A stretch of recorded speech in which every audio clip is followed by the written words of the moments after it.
guys, it's April and it's the end of December and it is the end of the year. So this is my final wrap-up of 2018. Oh my goodness. So at the end of the year, my final reading count comes to 173. Did I meet all my goals?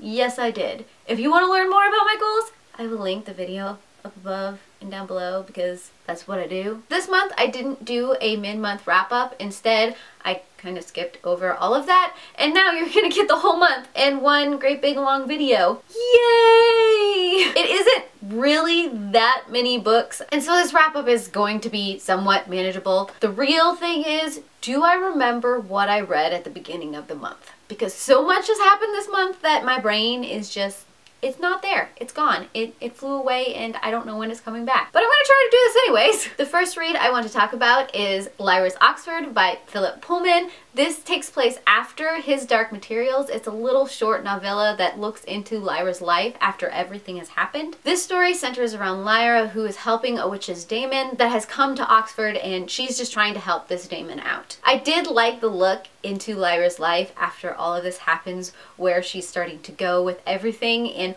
what still might be going on even after his Dark Materials. I do really wish that there would be more books after we do the precursors to his Dark Materials, that we do a look into everything that happened after his Dark Materials. I don't know if he's going to expand the universe like that, but I would love to see that. The next read I want to talk about is the third volume of Sandman by Neil Gaiman.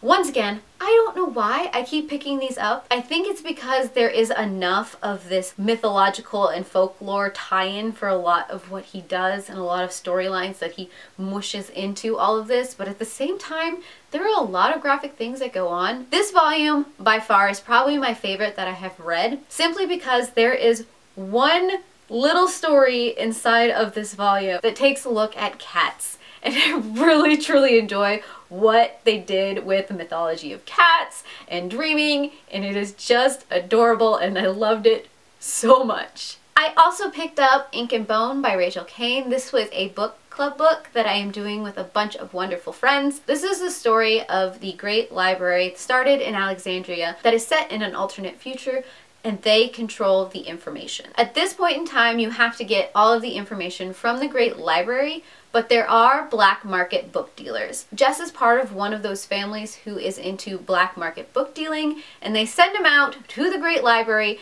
to become the family spy. Of course, a lot of things happen in between here and there. You learn a lot of the politicking of why the Great Library is as it is. It is very interesting the way this book is written because you get a lot of letters and memos from the past leading up to the future and how all of this started to fall into place and how this control of information really started happening. And at the same time, you get all of the politicking of the future and how they are controlling this information and through which channels and the different little infrastructures. It is a very interesting read. I sat there and I questioned why they were doing some things this direction when clearly it would be easier to control information in a different fashion, but I'm not the one who controls the Great Library, so that is a thing. I am very interested in seeing where the series goes in the future because there are a lot of things that I want to know. This book also happened to my face. Fear Nothing by Dean Koontz. This is the story of Christopher Snow, who has a rare genetic disorder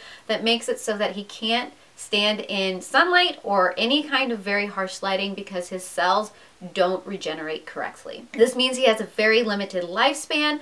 His cells have a very limited life as well. But after his father's death, he is learning that his parents might have been involved with some things that are leading to a very apocalyptic future. And he is just trying to figure out why these things are happening. It has a very Dean Koontz feel, and I think because I read Odd Thomas before I read this book, there are a lot of similarities I feel that are going on in the storyline, especially in the setting, especially when he's talking about coyotes and things like that.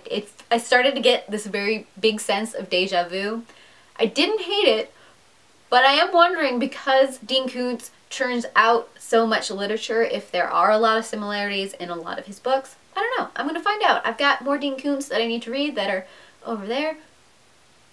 we'll see. I completed my read-along of Sevenwaters with Seer of Sevenwaters and Flame of Sevenwaters by Juliet Marillier. I have reviews over both of these books. I will link them everywhere in case you're interested. But this continues on with the storyline that is leading to a possible war between Fae and human and all of that fun little interaction. These two books stay with the same generation in the family. And also, sadly, this is the end of the Sevenwaters series. I don't know how I feel. I mean, Flame of Sevenwaters ended up being probably my second favorite book in the series, mainly because of how it deals with the characters and how it deals with deformity and, of course, the animals involved, because that is just my life. I highly recommend the Sevenwaters series to anyone who is really interested in Irish folklore and just really good writing, like really good. And last but not least, I read Leviathan Wakes by James S.A. Corey. This is the book that started the whole Expanse series on sci-fi. My brother handed me this book,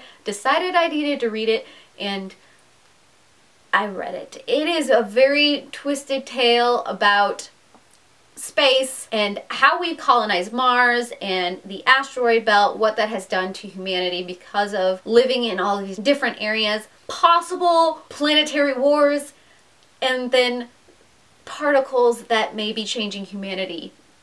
It is gross in a lot of ways. It is very fascinating in a lot of ways, and the character development I really liked, because you have characters who are self-righteous, you have characters who are just down to earth, and just seeing how the psyches have changed from people who live on Earth to people who live on Mars to people who are working in the asteroid belt. It is a very interesting dynamic to see. I may continue on in this series in the future. I haven't quite decided yet. I probably will, because I need to know what is happening to Venus. So those are the books I read in December. 2019 is probably here as you are watching this video, most likely. I'm excited to see what this new year brings and just what kind of reading happens to my face. Tell me down below what you think I should read in 2019, and I heard your beautiful faces. Bye.